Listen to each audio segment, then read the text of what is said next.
Creating a back channel for presentations through today's Meet is a great way to keep your audience involved.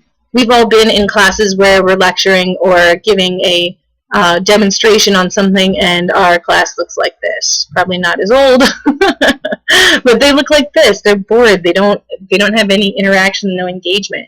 And so if you create a back channel, that lets your audience participate in the presentation. And so they can ask questions, they can make comments, they can analyze what you're saying, organize it, they can give examples, they can make connections. And so if you encourage your kids to back channel discussion while you are presenting, it creates a really interactive and engaged environment for your class. Another benefit for back channeling during presentations is that you get immediate and recognizable feedback. If you've got a kid that looks like this, you know whether it's you're boring, he doesn't understand, or he stayed up too late last night and is just trying to stay awake. I mean, you have that immediate feedback. Right now, you don't know. So you could be doing a dance up at the front of the room, and this guy's still doing this, you don't know. But if he's got a back channel, and you're talking, and he's like, I have no idea what that means, he can immediately get on his phone or get on the computer that's next to him and say, can you clarify? Or what does that mean? Or what does this word mean? And you have immediate feedback that's recognizable. You can also solicit feedback from your audience. So you present for a few minutes and then say, all right, I want everybody to summarize what I just said. Anybody that's paying attention and listening can immediately summarize. Anybody that kind of got distracted or lost, their attention is pulled back, they'll see other people summarize, and they'll be able to follow along with the presentation. It's kind of a, hey, get your attention back here. It's also nice because you get to decide when to break for questions.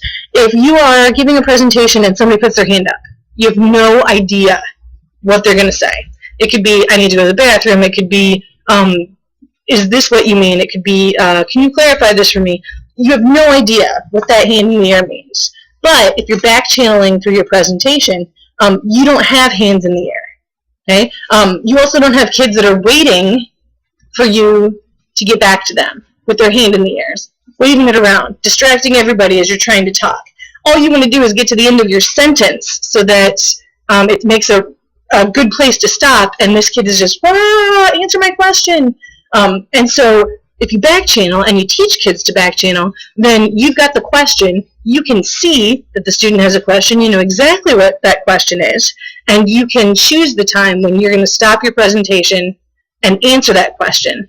You can even just make a comment, good question, I'll answer that at the end, and then move on, okay? And it doesn't interrupt the flow of your presentation. Finally, if students are doing presentations, it really makes them become experts in their topic, because if they know that everybody is back channeling during their presentation, that they can ask questions and make comments and have all of these different things going on in the middle of their presentation, and that they are expected to use that information to make their presentation better, then students will really work hard to become experts. Okay, so they can answer those questions as they go.